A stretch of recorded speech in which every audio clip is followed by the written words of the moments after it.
Welcome to your favorite YouTube channel, Cartoonist Kayfabe. My name is Ed Piscor. I'm Sean, Japan Book Hunter.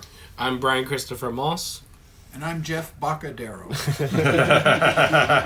Sean, what are we looking at here today, man? All right, we're looking at Saito Takao's Gekiga no Sekai, or The World of Gekiga by Saito Takao from 1986. This was put out for his 30th anniversary as a mangaka.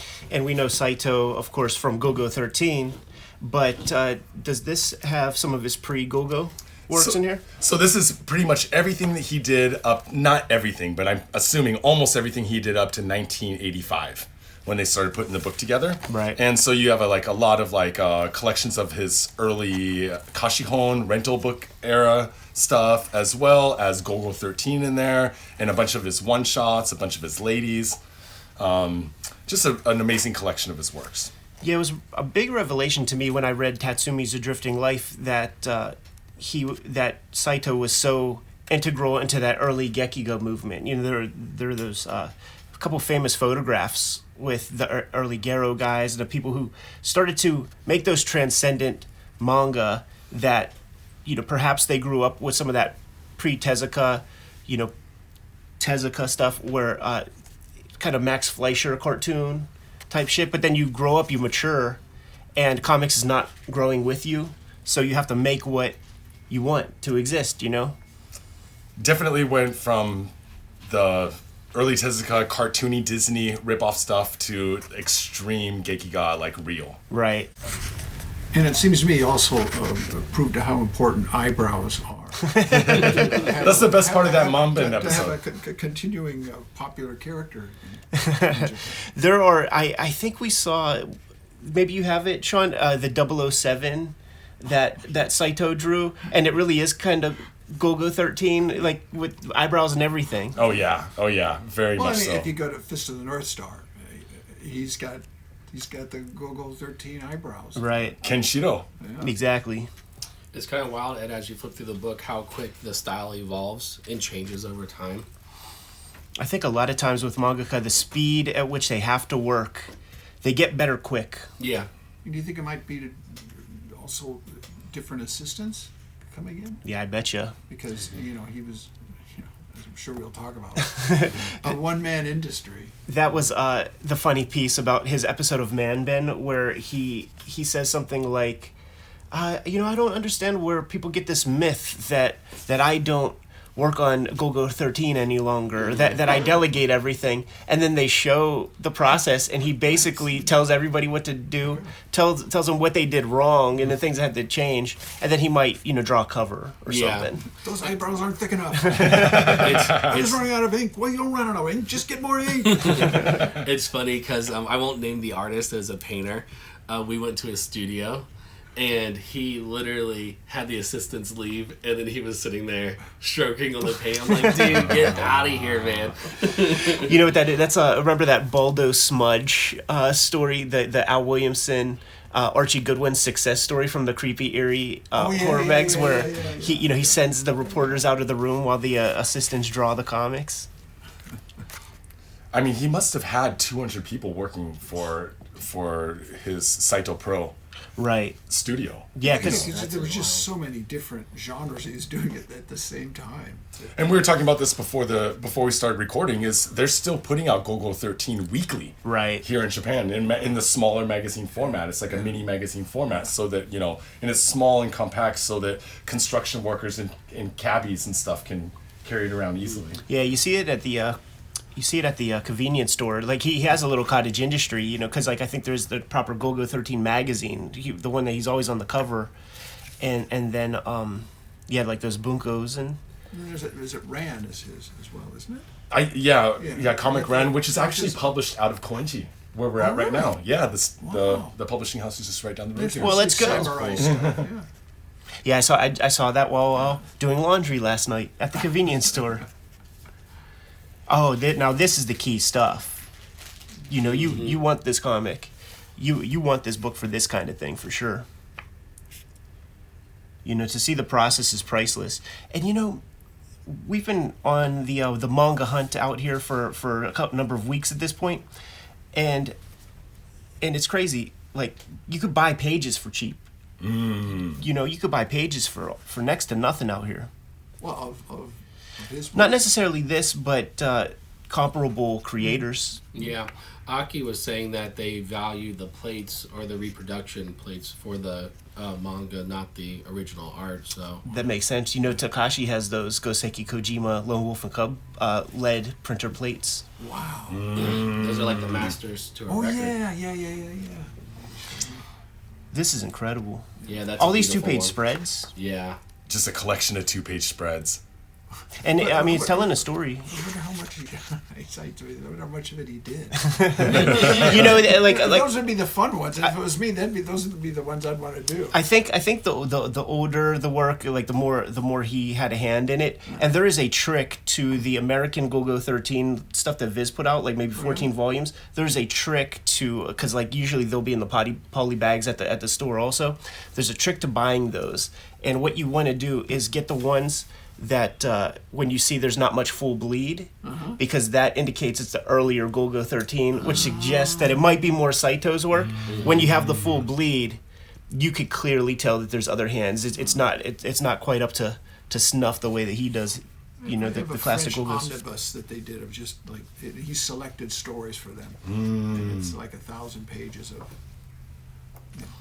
the same story basically. But, So if this came out for the 30th anniversary, is this book from the 90s? 1986. Okay. 1986. Yeah. So he had already, because if we think about the rental comic book era, the Kashihon era, he was in the early 60s. He was already working in that industry. So by 86, you know, he'd already been in it since. That means he was in it from 56. The videos are brought to you by the books that we make, and 2023 was and is a big year. 2024 is going to be just the same. The Hip Hop Family Tree Omnibus is out there. About 75% of this print run has been accounted for, so you guys have about 25% left of our stock to go.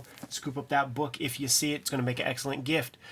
The X-Men Grand Design Trilogy comes out November 14th. It collects all of my X-Men Grand Design works inside of one nice, handy soft cover. Scoop that up. There are 3 volumes of Red Room that are completed. 2 of them are out on the stands right now, The Antisocial Network and Trigger Warnings. But coming to you in early 2024 is Red Room Crypto Killers with dozens of pages of extra features and commentary in the back. Street Angel, Princess of Poverty is coming to you at the end of November. It is a companion piece to Street Angel, Deadliest Girl Alive. You get both of these books. You have all of Jimmy's Street Angel comics to date. He's been self-publishing, and here you have True Crime Funnies, the Black and White zine, 1986 zine. Go to Jimmy's website. He might be sold out right at the moment, but you never know. He might have fresh stock depending on when you're watching this video. And Hulk Grand Design is Jimmy's contribution to the Grand Design mythology that we have created for Marvel Comics. Now that we're done paying the bills, let's get back to the video.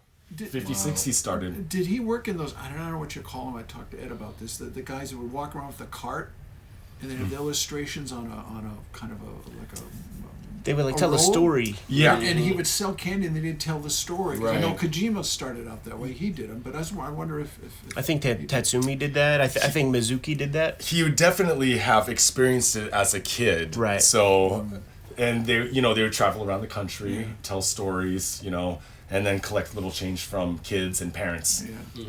Do you know what that's called, Sean? It's the Kamishibari. There it and is. I do have some Kamishibari books You do? that are I amazing have collections one. I have of one. early. A big. I showed it to Ed. Is it red? I think so. A big red paperback, with right? With a lot of stuff on the cover. Yeah, that thing and is I have one of fantastic. those. Yeah. There's Check it been some out. stories. The World War II ones are pretty interesting. Yeah, and they did a lot of horror. They did a lot of monsters, like anything just Folk to bring the tales kids and- in. yeah.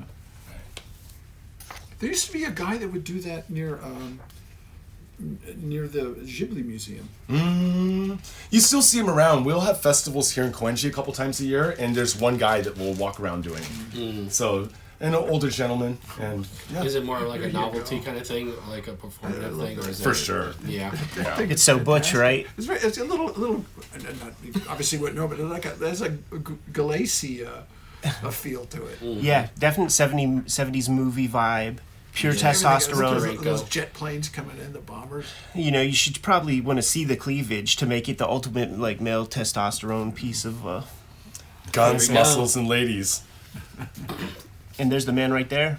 Yes. After that photo, he got up and left.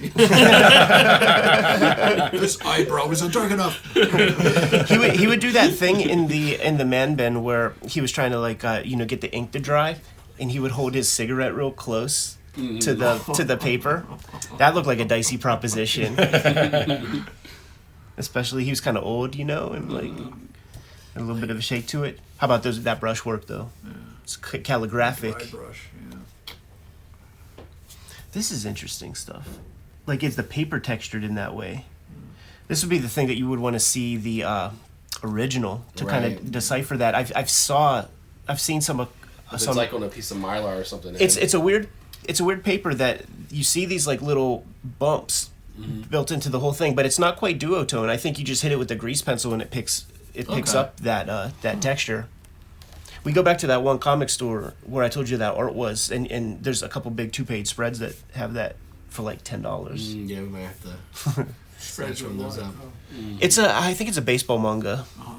It's good art. My thought is just like, how do we transport it back? Right. Speaking of the brushwork, like the kids here from elementary school, Yeah. usually around 2nd grade, 3rd grade, they're doing Japanese calligraphy as a class, So like everyone knows a little bit about calligraphy, and then they apply that brushwork later on to their art. It's amazing. You see like that dry brush, like you see those marks Right. in the hair and all that kind of thing. Wow. Yeah, this is a great sample of his work over the years. And Sean, this is on the retail shelf, no? This is on the retail shelf, so I try to find these every chance I can find one, and I throw them up on the website, and I'm sure that there's one up there right now, but you better get on it because they go quickly. This Are is they what, uncommon? They're not so much that they're uncommon, it's just that they're, 1986. It's Yeah. been, 40 years since years. they're put out, so Right. there's just not a lot of numbers of them out there. Yeah. So it's just hunting them down and trying to get them. this is where it benefits our audience for being on the Patreon, getting the videos before anybody else. It's so interesting because like you could look at a piece like this and tell that there are numerous hands. Like the person who Yeah. did this is not the person who did that, and then the person who drew this did not draw that. Right. For sure, you could always. And there's no chance to do an eyebrow in it. he's gonna pass it on to his assistant. I've seen pages that were cut up. Every panel was cut out, and then it's stitched back together. And they said that that's the deadline crunch page where they just pass that Frankenstein page out to everybody. I just can't believe they would go in because the deadline. I think when I worked at Hanna Brothers, I don't give a shit. Get it out there. Yeah. Get it out Wow. there. It's the same thing. Just like I would have thought. Nope. That attention to detail, the consistency and the professionalism is just amazing. God, I wonder if the guy ever slept. Do you hear horror stories? I love these marks. Yeah. And these are marks that did not carry over very much in Golgo 13. You don't see this often. If beyond this, and you know what that is too. There's that old Art Spiegelman quote where it's like, a comic is not finished until you see it in print. Meaning like, go try some things, see how it looks, and then maybe you do or do not do that in the future, Okay, depending yeah. on how You it can limit looks. the experimentation. That lush brow. Taiyoga That's a Shinde. whole story in itself. What's Taiyoga Shinde? It's the sun has extinguished. The sun is dead. That's the title? Yeah. Oh, that's a great shot. Who's this guy? Who do we have there? This is wait. This is it says here this is before going to the hospital.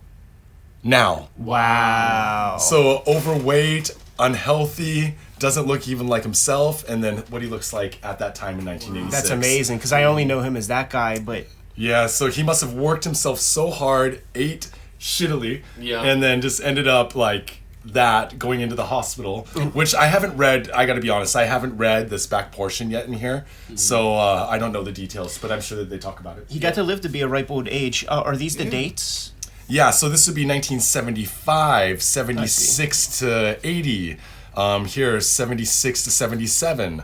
And it just keeps on going. Right. So, Jeff, do you think we can track the decades through the eyebrow? I was going to say, I noticed that they got heavier as they went on, although there's one there that seems to, like this one, Yeah. they look a little, I think he was... Gotta switch it up. I think he was stretching a bit there. Got to switch it up. Dude, it really looks like Golgo 13 in Edo, Tokyo. That's what cracks me up. It's like... Well, if you look at his early Kashihon stuff in the early 60s, like late 50s, early 60s, the eyebrows are not that pronounced. They're pretty thin. They're pretty, like, standard. Right.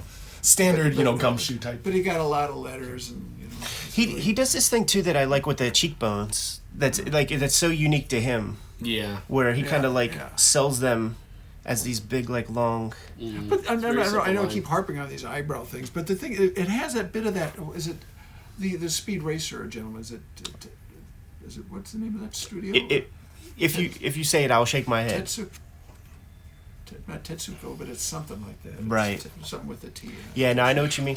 But it's also, it's indicative of that era. There's a lot of stuff from that period that looks that way. Because they all have, I mean, I hate to say it, but they do have a touch of that Speed Racer look. He did a lot of Tatsunoko. Not Tatsunoko. Maybe something. The audience will know. Yeah. And then there's Saito Sensei showing off his fitness. Yeah. Boy, it looks like he was in the hospital before this, so he's showing off that he's still alive. Right. Yeah, I mean the career, the life of a cartoonist in Japan, you get taxed. We were joking about the assistants, but you could not maintain those deadlines without the help of others. Certainly not. Fantastic, man. Especially when you're as prolific as Saito was. Right, right. And it comes with a nice little slipcase with a belly band. Yes, the obi, the obi wrap. And people like the obi wrap. Sometimes I have them, sometimes I don't. But I try to get them with the obi wrap. I mean, it's incredible that it's still so well intact after, I feel like it's been 30 years since the book came out. For almost 38? Yeah, there it is. At this point. There it is. Yeah, finding them intact. So collectors like that obi wrap.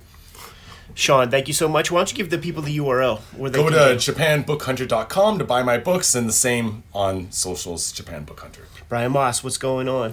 I just finished my book, Desert Decay, 24 pages. You can get that on my Etsy or on my Instagram. Just message me on there, Strange Things Moss. Jeff, what's up with the... can we talk about the silent edition of... Oh, sure. Yeah, when's that coming out? I think September. Tell the people what it is. It's I don't put word balloons on the page, so that a lot of the drawing in my comics gets covered up, and I especially like the color that Dave Stewart did in my last book, and I wanted him to see all the hard work he put into it. So I talked Dark Horse into doing an even larger size version of it. It's not artist edition, but a larger size version of it. And there's no word balloons in it, and we're calling it the Silent but Deadly edition. And it being the Cruel to Be Kin miniseries that came out in 2023. Kayfabers, like, follow, subscribe to the YouTube channel, hit the bell so that we can let you know what new videos are available. We are a daily YouTube channel with more than 1,500 videos in our filmography, and there's a good chance we talked about some of your favorite comics. I encourage you to hit the magnifying glass on the front page of the Kayfabe YouTube channel, search for your favorite titles, and check out those episodes. If, by chance, we did not talk about your favorite comics on the channel yet, you have to let us know. Do so in the comments. Let us know what those comics are, and we will push those comics a little bit higher on our to-read pile. Jimmy and I are going to be at Big Apple Comic-Con come December 16th. It's been years since we've been to the Big Apple, and we look forward to seeing you guys. So please come through and bring your comics that we have yet to sign. We have a Patreon, and on the Cartoonist Kayfabe Patreon, the King Kayfabers get all the videos before anybody else. And when the internet cooperates, they are hanging out with us in a live stream recording session as we make these episodes. Mitigates the kayfabe effect. Ultimately, the videos are brought to you by the books that we make, and before you is a pretty good sample of our bibliography, but we'll get into the nitty-gritty. Jimmy, let the people know what you got coming out soon. My next release is Street Angel, Princess of Poverty from Image Comics. This will be out in late November, in time for their holiday gift for the action comic, superhero comic lover in your life. And Street Angel Princess of Poverty collects all the Street Angel comics that are not in Street Angel Deadliest Girl Alive, also available from Image. And get both books, it'll complete your collection. I have been self-publishing lately. True Crime Funnies #1 is available on jimrugg.com, along with BW and 1986 zine. And if they are sold out there, you can still read them on patreon.com/jimrugg. And my contribution to the Grand Design history is the Hulk, which is available in limited quantities because it is sold out at the distribution level. So if you haven't added Hulk Grand Design to your collection yet, you need to pick that up next time you hit the comic shop. Hip Hop Family Tree Omnibus is my big one for 2023, and it is going fast. Man, there's more than probably 75% of this print run is gone, and stores have been re-upping. It was the #1 reordered book on Comicron, so thank you guys so much. Thanks to stores for supporting the book. But if you even have any thought that you want this or you want to get it as a gift, make sure you scoop it up right away. It's the best book I've made to date. 500 plus pages, 10-year anniversary of Hip Hop Family Tree, 50th anniversary of the culture. Scoop it up. Not the last holiday release I'm going to have. Coming November 14th is the X-Men Grand Design trade paperback, collecting all of my X-Men Grand Design works. A couple volumes of that is out of print as we speak, so make sure if you are missing out on your X-Men Grand Design, scoop that up. You'll get it all in one. And there is a trilogy of horror comics that I have made under the Red Room umbrella, Antisocial Network, Trigger Warnings, and coming in January is this trade paperback right here called Crypto Killers, which collects my 2023 season of Red Room comics with a bunch of extras. The books are the most important part of keeping Cartoonist Kayfabe solvent and functional. But there are some other ways to support the channel. Jimmy, let the people know. You can subscribe to the Cartoonist Kayfabe newsletter at the links below this video. You can also pick up Cartoonist Kayfabe t-shirts, merchandise, mugs, stickers, and more at our spread shop. That link is also under this video. All good ways to support the channel. Give them those final marching orders, Jimmy, and we'll be on our way. Read more comics.